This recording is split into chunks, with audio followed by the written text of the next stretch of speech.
Paz e bem, presidente, senador Chico Rodrigues, senador Plínio Valério, senador Jorge Seife aqui na mesa, também senadora Zenaide Maia, muito obrigado, funcionários dessa casa, assessores, e brasileiras e brasileiros que nos assistam agora, nos ouvem, pelo trabalho sempre muito honesto da equipe da TV Senado, Rádio Senado e Agência Senado. Senhor presidente, o Correio Brasiliense, um dos jornais mais tradicionais desse país, e nós temos um jornalista aqui que não pode me contestar, senador Plínio Valério, deu um destaque à trágica notícia que está chocando o mundo no dia de hoje. Senadora Zenaide, na Indonésia, um homem de 36 anos, desesperado, depois de perder tudo que tinha em apostas online, colocou à venda seu filho, de 11 meses de idade, com o objetivo de conseguir R$5.000 para tentar recuperar o prejuízo, apostando mais ainda. O dinheiro é para apostar, para ganhar e recuperar o que ele perdeu. Olha que loucura que se faz essa questão de bingo, cassino, e esses cassinos aqui, que estão na mão, no celular, essas apostas que estão acabando com o nosso futebol, acabando com empregos, porque a produtividade cai, já está demonstrado isso, vários empresários dando os seus depoimentos, seus testemunhos, o comércio está perdendo, o dinheiro de impostos que se paga no comércio está indo para a casa de aposta, ou seja, beneficiando muito poucos em relação ao detrimento de milhões de pessoas e devastando famílias, vidas sendo perdidas com suicídio, enfim.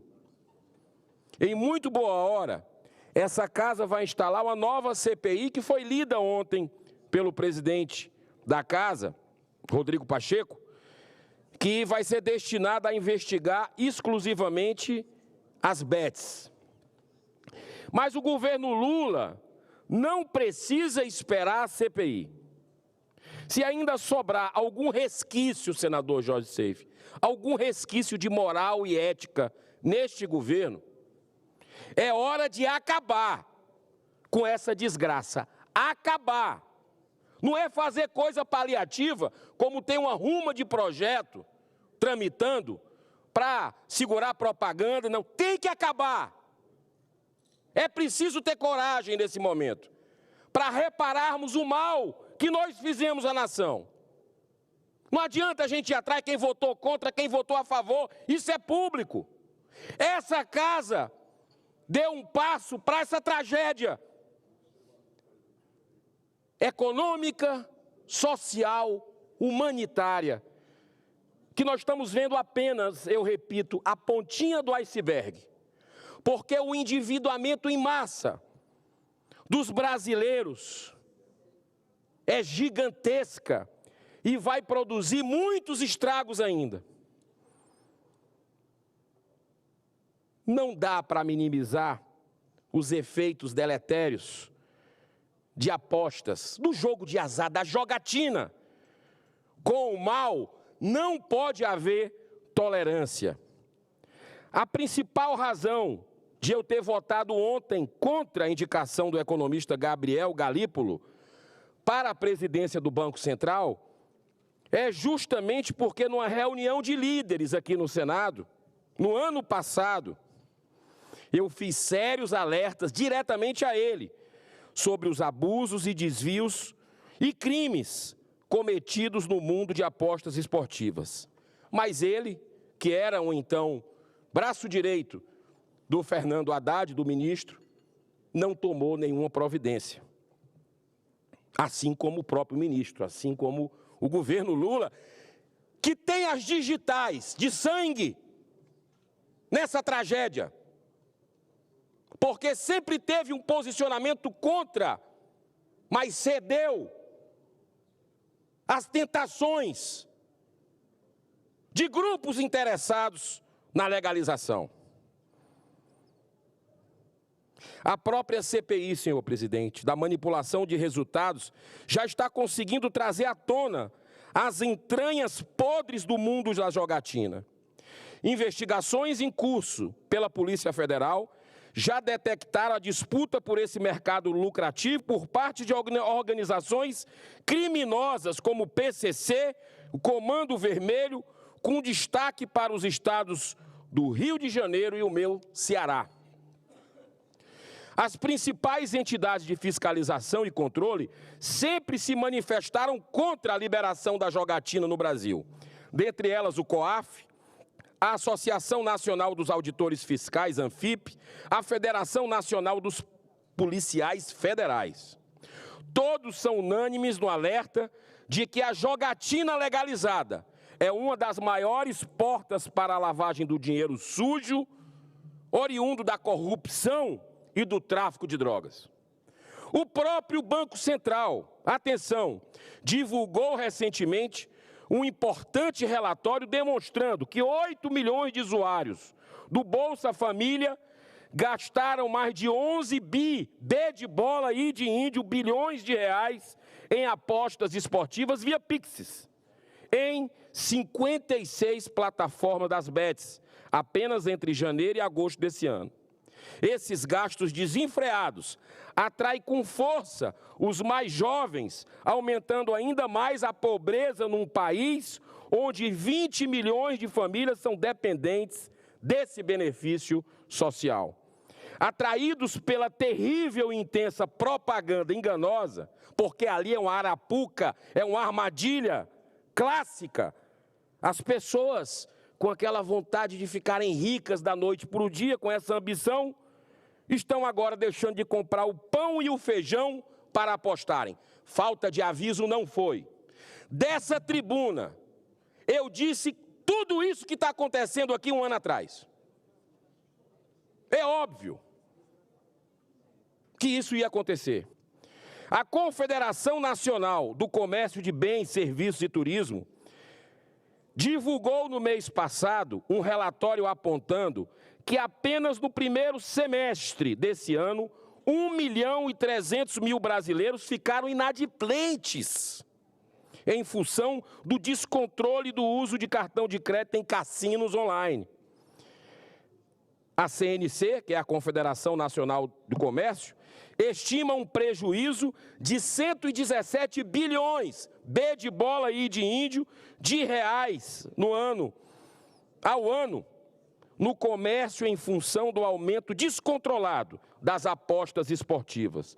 Aponta também que 22% da renda disponível das famílias brasileiras já está comprometida com os jogos online, com sérias consequências econômicas e sociais. Não é por acaso que R$ 127, em média, do brasileiro do Bolsa Família já estão comprometidos. Isso são números de meses anteriores. Só aumenta. Estatísticas mundiais mostram que em países onde o jogo de azar é legalizado, entre 1% e 5% da população torna-se viciado, um ludopata, que lá, na CID, é considerado uma doença pela Organização Mundial de Saúde, a ludopatia, que é o vício em jogo. Isso no Brasil significa entre 2 e 10 milhões de viciados. E a compulsão pelo jogo, senhor presidente, gera um aumento da criminalidade em função da busca desesperada por dinheiro para tentar recuperar o prejuízo apostando, como esse senhor aqui, matéria do Correio Brasiliense, vendendo o próprio filho, no desespero para recuperar o prejuízo. O que tem de gente se suicidando não é brincadeira. O que tem de gente se separando, casal se separando, não é brincadeira. Basta a gente conversar com as pessoas nas feiras, nas ruas, você vai ver a tragédia que isso está para o mercado, para tudo. Para encerrar, senhor presidente, é aí que vem o lado mais cruel. Depois do vício, depois de perderem tudo, incluindo o emprego e a família, vem o suicídio. que é a grande pandemia do momento. Artigo publicado pelo The New York Times mostra que entre 50% a 80% dos ludopatas já pensaram em suicídio, quando a média na população, em geral, é de cerca de 5%. Olha só, aumenta mais de 10 vezes.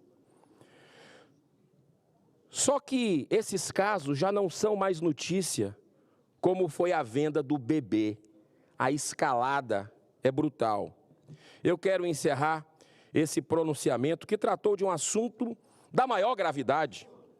Lembrando que essa casa, e eu vou falar isso todos os dias, para o cumprimento do seu dever político constitucional e principalmente moral de enfrentar a ditadura do Poder Judiciário,